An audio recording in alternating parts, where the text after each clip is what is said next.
All right. Welcome back to a brand new video of the Targeted Individual Program, Targeted Experience, Target Individual Programming. I tell you, I'm tired.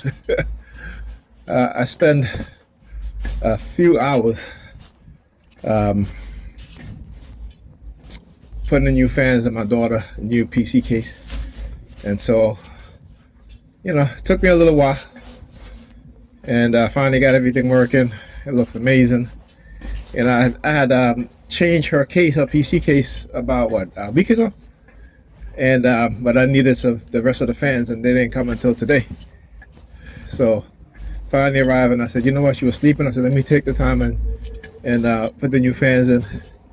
And I gotta say, it looks amazing. It really does. She likes it. First time ever using extension cabling. And look, near approach to the department. Look at them. Yeah, they've been making. I was going to get to them too, because they were making a whole bunch of noise. Look at her standing there.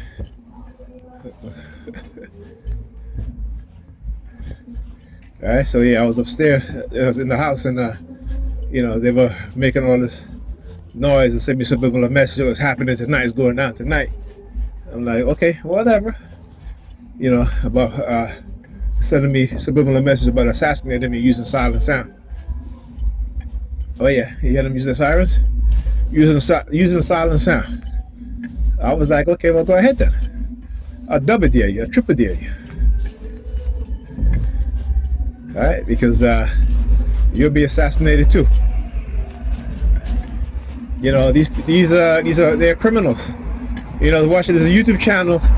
I forgot his name, but he's an ex-police officer. He was a police officer, and he retired. And the video, he was like, you know what? When I was a police officer, I never thought about the fact that I was violating people's rights. And cause he was, turn on their lights, right? They had a party going on up there. It's been a while since I left this late on a Saturday. I left around 11:15. So, got the reggae going on there.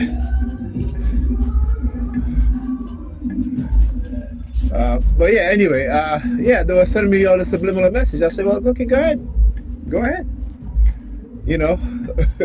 What they don't quite understand is that when they do that, they're just going to just prove me right.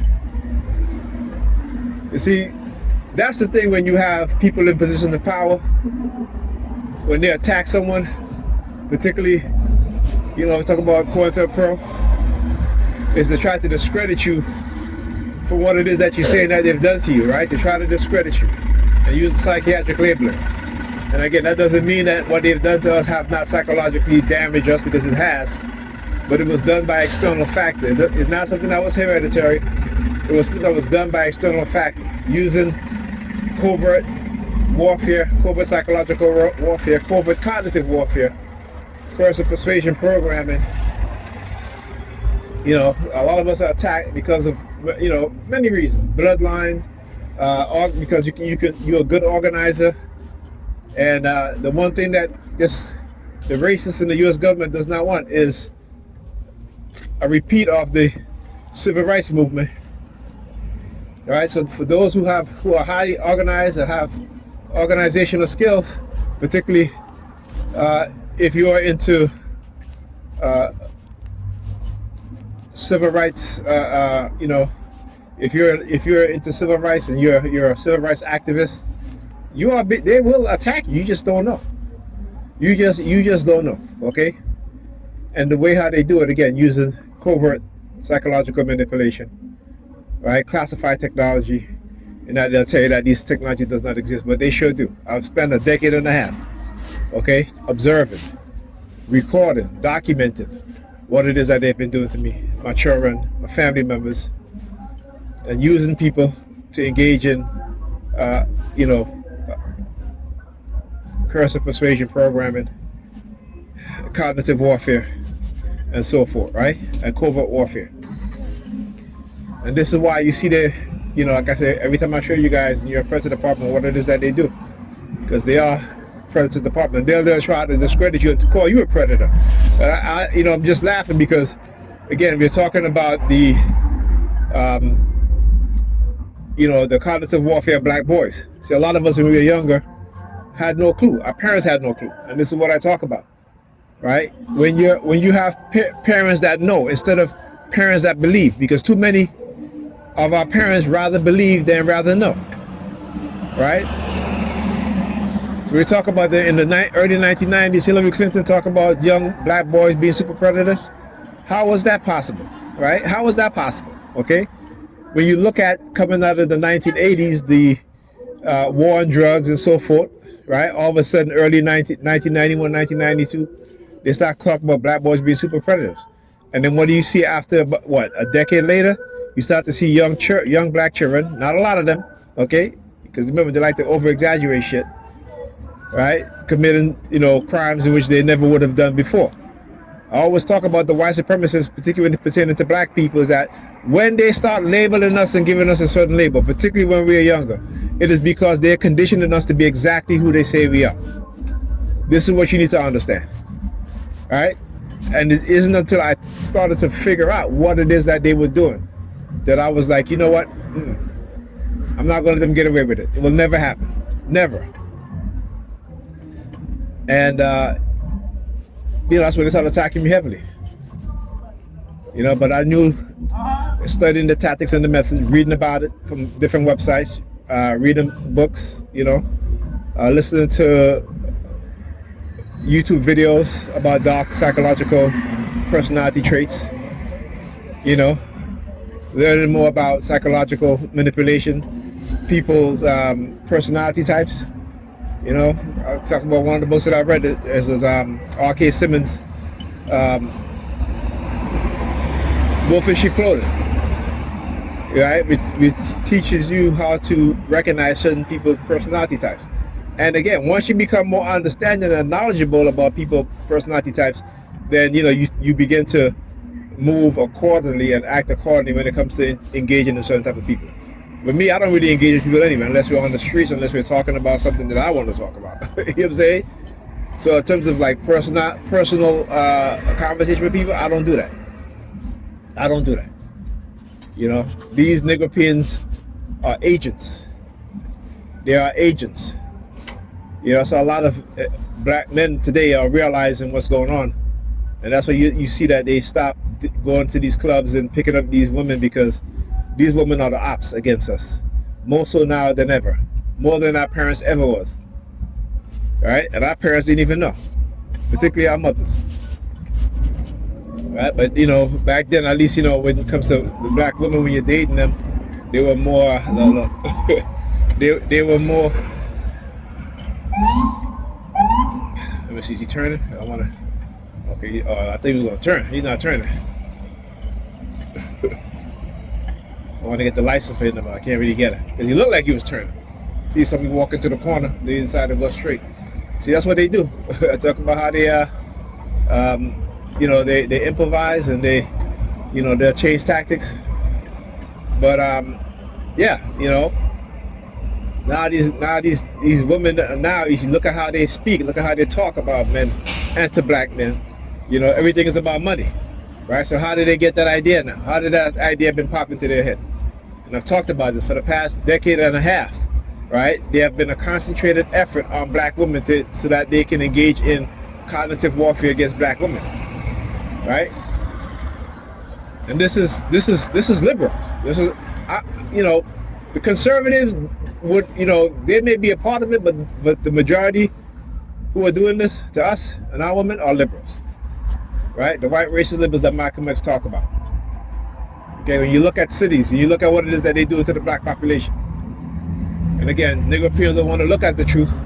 They don't want to look at the reality, right? Black people being driven out of the neighborhood that they grew up in for decades, right? Again, white displacement theory. This is something that they've been planning for a long time. This is nothing new. But because we don't want to listen to people like, Dr. Amos Wilson, Professor James Small, Dr. Francis Cress Weston, and others, Dr. John Hibbert Clark and so forth, right? Dr. Yusuf Ben Jacobin, right? Dr. Charles Finch, Dr. Asa Hilliard. These are black people who was telling us what these white people were going to do, particularly the white liberals, the white racist liberals. And because, again, they were attacked, Professor Leonard Jeffries, right? When I watched the video, what was it, like about a year or two ago, Professor Leonard Jeffries, and I could tell they run psychological operation on him. And because I could imagine, hearing, the things that black teachers, black college professors went through in the 80s and 90s, and how the white establishment, when black people were telling the truth, how the white establishment pushed back, knowing that they were telling the truth. And that's to tell you that they will purposely uphold white supremacy and this white supremacist system, right? Because to me, the majority of them are intellectual dishonest.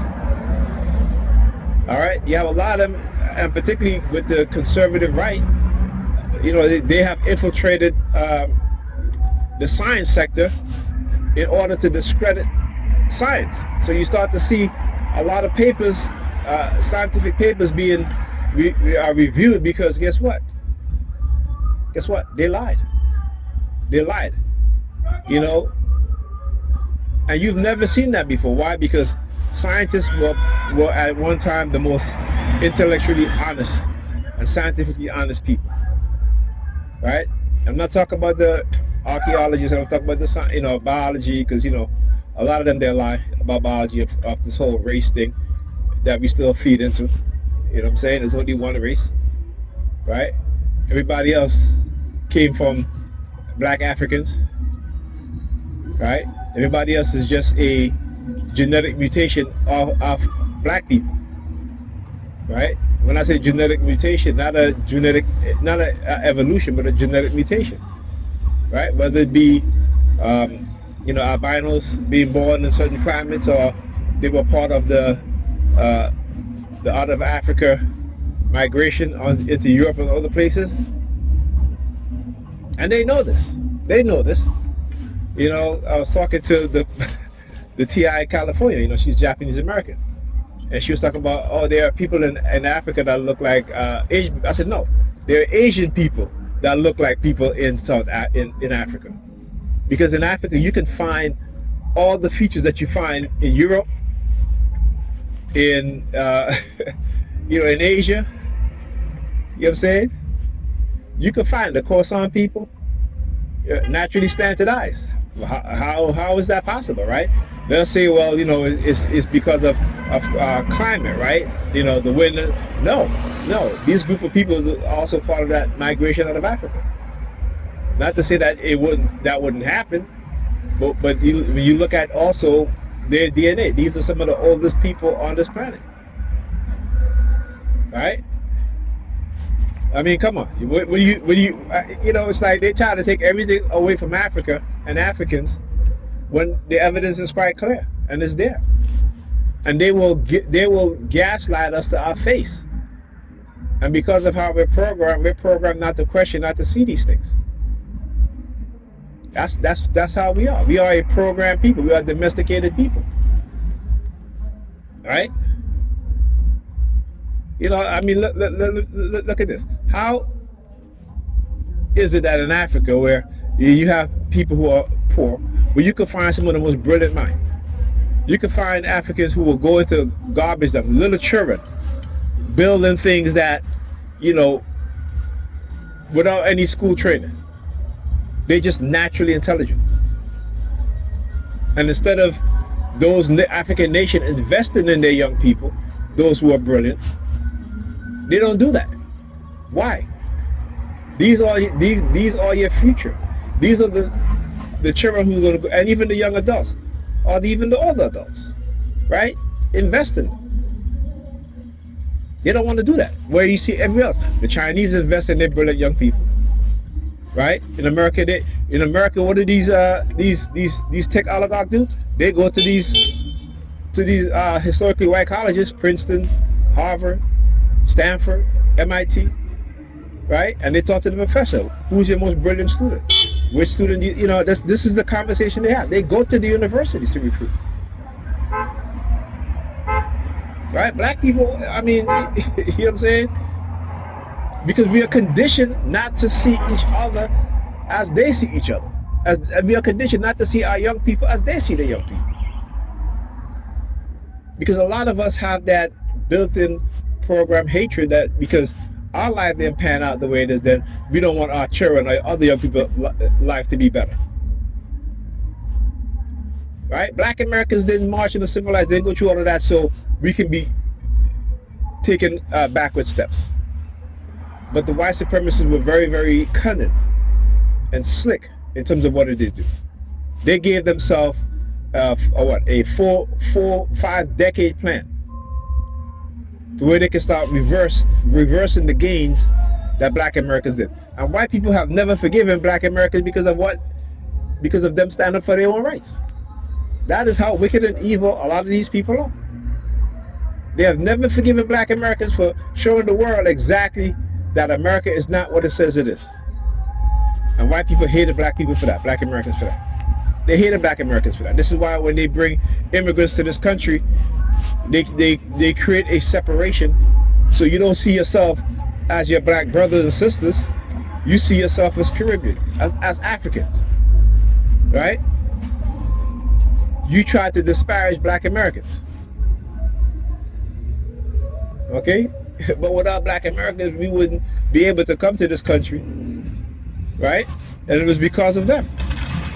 So I don't fall into that narrative. I've never fell into that narrative, even when I was younger. You know, we used to go to high school, you know, even though I never really hang out with a lot of black Americans, but, you know, we still, actually, that's not true.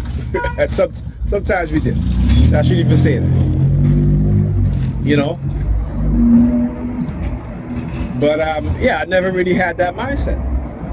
Yeah, you want to know why? Because I have a cousin who is a brilliant scholar. He wrote a couple of books.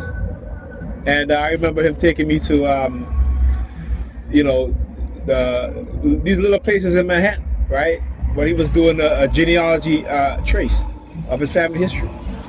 And that was when I knew. I was like, you know, if you want to go find the information, you got to go to some of these small places that have that keep record from hundreds of years ago. Because you're not going to find them in the museum.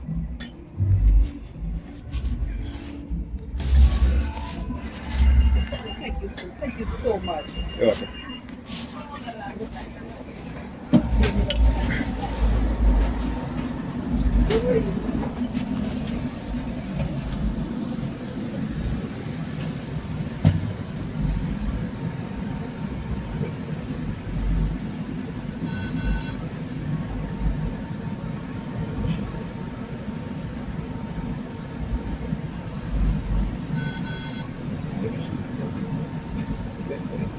I know I got money on this. That's crazy.